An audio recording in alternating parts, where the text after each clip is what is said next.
Hello everyone, how are you all? I hope you people are doing well. So guys, as you know MSc की और BSc के form आ चुके हैं AIIMS के and now basic registration चल रहा है, देन फाइनल रजिस्ट्रेशन होगा, RUC कोड वगैरह जनरेट करना होता है. So all this procedure it will take 1 month across. ठीक है, तो ये 1 मंथ लेगा प्रोसीजर आपको करने में. तो आपको अपने टाइमली फॉर्म फिल करने हैं.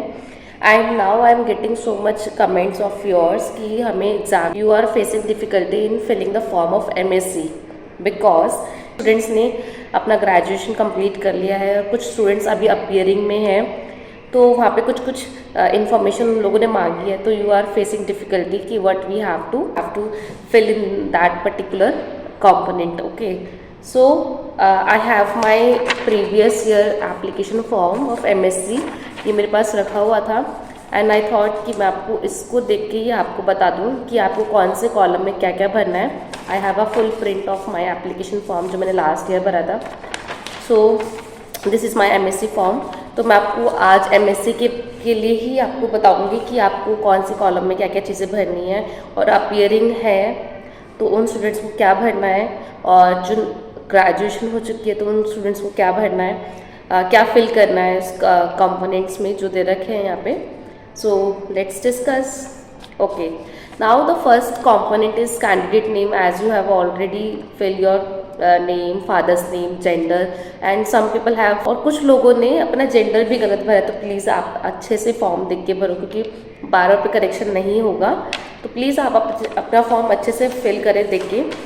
तो अपना डेट ऑफ बर्थ और category, mother's name, father's name, everything you have to fill correctly, each and everything please. And state of domicile, what these are the components. और आप कौन से कोर्स के लिए अप्लाई करो, MSc नर्सिंग, क्योंकि यहाँ पे MSc के बहुत सारे कोर्सेज भी निकले हुए हैं. MSc पैरामेडिकल में भी काफ़ी ज़्यादा बाइफर्केशन होता है, तो आपको MSc नर्सिंग भरना है. तो first of all you have to fill your candidate name, gender, date of birth, category, father's name, mother name, if PWD status yes और नो, और PWD येस है तो फिर वो कौन सा डिफॉर्मिटी है you have to fill. Then course applied for that is MSc. Okay, now you have to fill the contact details. In the contact details there are address for permanent and correspondence. तो आप अपना address please ध्यान से भरें और अपना pin code ज़रूर डालें उसमें. Then mobile number you have to fill.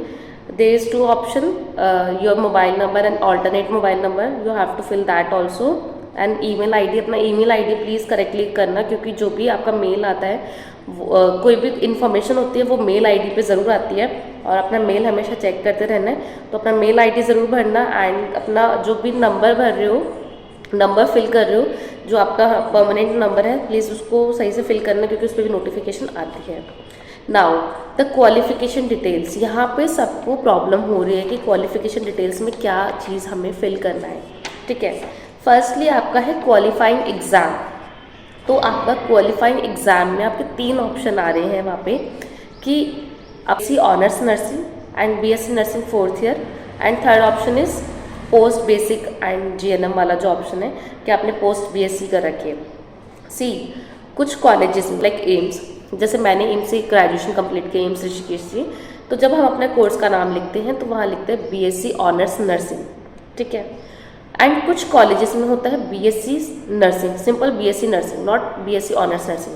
ठीक है, सो वो स्टूडेंट्स अपने अकॉर्डिंग अपना अकॉर्डिंग फिल करें कि कहाँ, जहाँ आपके कॉलेज में BSc ऑनर्स लिखा जाता है तो please fill it BSc honours, या नहीं होता ऑनर्स तो BSc नर्सिंग जो सिंपल है वही भर दो. और वहाँ पे यही भी ऑप्शन है BSc नर्सिंग 4 ईयर, तो ये वही भर सकते हैं जो सिंपल BSc नर्सिंग है, तो आप वो फिल कर दो BSc नर्सिंग 4 ईयर. जिन्होंने GNM प्लस पोस्ट बेसिक किया है तो वो अपना थर्ड ऑप्शन पोस्ट बेसिक का फिल कर लेंगे. आई होप इसमें कोई प्रॉब्लम नहीं होगी. Now qualifying exam status. Qualifying exam status में आपके पास ऑप्शन है या तो इधर you have pass your graduation और यू आर अपियरिंग. सो जब मैंने अपना फॉर्म भरा था इन 2023 तो मैं अपियरिंग में थी. ठीक है, तो आप अगर अभी ग्रेजुएशन कर रहे हैं, अभी आप इन ग्रेजुएशन हो, अपियर ही कर रहे हो, तो आपको अपियरिंग पे ही क्लिक करना है. और जो लोग अपना ग्रेजुएशन कंप्लीट कर चुके हैं तो वो पास्ट पे क्लिक करेंगे. Okay, now exam board name, आपकी जो यूनिवर्सिटी है, आपका जो एग्ज़ाम बोर्ड है उसका नाम क्या है। लाइक मेरा एम्स ऋषिकेश से पास किया है मैंने, तो मेरा एम्स ऋषिकेश ही एग्ज़ाम बोर्ड है। मेरा जो एग्ज़ाम कंडक्ट कराते हैं वो एम्स ऋषिकेश ही कराते हैं। आप लोगों की कॉलेज की, आप लोगों की यूनिवर्सिटी की कहाँ से एग्ज़ाम कंडक्ट होते हैं, please fill that according to your college, according to your university, this is important. Now state, आपको स्टेट अपने कॉलेज का लिखना है। जैसे जैसे आउट ऑफ स्टेशन जाके हम कुछ लोग पढ़ते हैं, लाइक मैं उत्तराखंड में पढ़ी हूँ, ऋषिकेश में पढ़ी हूँ, तो मैंने अपना स्टेट उत्तराखंड डाला है। अगर किसी का एम्स दिल्ली है तो वो दिल्ली डालेगा, जहाँ आपकी यूनिवर्सिटी, आपका कॉलेज प्रेजेंट है।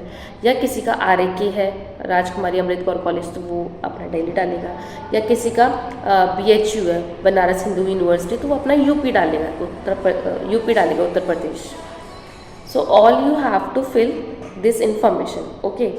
Now subject choice, इसमें सब्जेक्ट क्या चॉइस करना है। आपके सारे सब्जेक्ट आएंगे first year, second year, third year, fourth year, तो आप सारे सब्जेक्ट ना लिख के आप ये लिख देंगे all subject according to INC, क्योंकि जितने भी नर्सिंग के हम सब्जेक्ट पढ़ते हैं it is according to Indian nursing council, तो आप सिर्फ ये लिख दीजिए all subject according to INC, okay.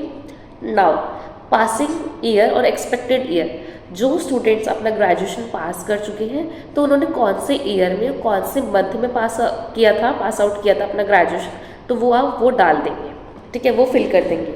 ठीक है, आपने कौन से ईयर में अपना ग्रेजुएशन कंप्लीट किया है तो आप अपना वो डेट फिल कर देंगे।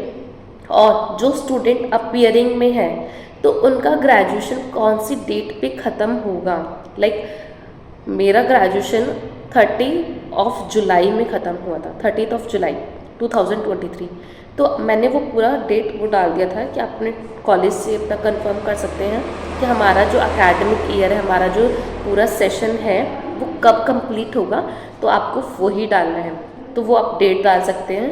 एकेडमिक डिटेल्स, ठीक है, एकेडमिक डिटेल्स में वही है क्वालिफाइंग एग्ज़ाम स्टेटस, तो जो लोग अपीयरिंग में है वो अपीयरिंग डाल देंगे, जो लोग पास कर चुके हैं वो पास कर देंगे, ठीक है। अब स्कोरिंग स्कीम आ रहा होगा कि परसेंटेज और CGP, तो जो लोग अपीयरिंग में है तो फिर वो NA डाल दो, नॉट एप्लीकेबल, या फिर नील डाल दीजिए, ठीक है। फिर मार्क्स है, जो अपीयरिंग में है वो 0 रहने देना, मार्क्स ऑब्टेन में भी नॉट एप्लीकेबल लिख दीजिए, परसेंटेज में भी नॉट एप्लीकेबल लिख दीजिए, ठीक है। नाउ जो लोग पास कर चुके हैं तो वो पास स्टेटस डालेंगे और अपना 4 इयर्स का क्यूमुलेटिव 4 इयर्स का जो भी आपके मार्क्स बने हैं, मार्क्स ऑब्टेन्ड हुए हैं, टोटल मार्क्स लिख देंगे, जो मैक्सिमम मार्क्स 4 इयर्स के कितने हुए हैं वो लिखेंगे, मार्क्स ऑब्टेन्ड कितने हुए हैं 4 इयर्स में आपका, ठीक है, और चारों साल की क्यूमुलेटिव परसेंटेज क्या बनी है आप वो फिल करेंगे। I hope I am clear till now कि जो अपीयरिंग में है वो अपीयरिंग करके नॉट एप्लीकेबल लिख देंगे सारे में, ठीक है। स्कोरिंग स्कीम होगा, मैक्सिमम मार्क्स होगा, मार्क्स ऑब्टेन्ड होगा एंड परसेंटेज, तो अपीयरिंग वाले नॉट एप्लीकेबल लिखेंगे। एंड दो student who have pass their graduation, so they will fill the cumulative percentage, the cumulative marks and the marks obtained, the cumulative marks obtained, you have to fill all this, ठीक है। now other details में है are you AIIMS employ, मतलब ये उन लोगों के लिए है जो इन सर्विस में होते हैं, ठीक है, या कोई और कहीं और जॉब कर रहे होते हैं या फिर एम्स में जॉब कर रहे होते हैं, तो these other details are for those people. Like are you an AIIMS permanent employ, तो अगर जो अब एम्प्लॉय है तो वो येस कर देंगे, बाकी not applicable. Are you government employ, तो नॉट एप्लीकेबल वगैरह आ जाएगा। डिपार्टमेंट नेम वगैरह जो भी स्पेसिफिकेशन है आपको वो फिल करना पड़ेगा अगर आप इन सर्विस हो, ठीक है। नाउ अब है रजिस्ट्रेशन नंबर, तो रजिस्ट्रेशन नंबर और आपको RN नंबर वगैरह जो भी है, तो इसमें स्पेस में आप नॉट एप्लीकेबल ही लिख देंगे अगर आप अपीयरिंग में हैं। अगर आप अपीयरिंग में हैं तो आपको RN नंबर तो नहीं मिला होगा, तो what you have to fill is you have to write, इधर you can leave it like blank छोड़ दो। अगर वो सबमिट नहीं हो रहा ब्लैंक होने के बाद, बहुत लोगों को ये भी प्रॉब्लम हो रही है कि मैम हम ब्लैंक छोड़ रहे हैं तो वो सबमिट नहीं हो रहा, तो what you can do is just right not applicable and midwife registration number जो भी है इनमें नॉट एप्लीकेबल लिख दीजिए, ठीक है, कोई प्रॉब्लम नहीं होगा ना। और अपने कॉलेज का नाम लिख दीजिए और आपका एडमिशन ईयर, आपका कौन से साल में एडमिशन हुआ था वो फिल करना है, यहाँ पे एडमिशन ईयर भी है। So you have to fill all this detail and then valid photo identity card, वो आपका बहुत इंपॉर्टेंट है। आप आधार कार्ड लगा दीजिए, उसका आधार कार्ड का नाम नंबर लिख दीजिए, इशू डेट जो भी है वो लिख दीजिए आधार कार्ड की। नाउ पेमेंट डिटेल्स हो जाएंगी आपकी for general and for OBC students the payment you have to do is 2000 and for SC/ST student there is a 1600 payment. So all you examination centre जो होगा वो आपका दिल्ली ही पड़ेगा, हमेशा दिल्ली ही पड़ता है, इस बार भी शायद दिल्ली ही पड़ेगा।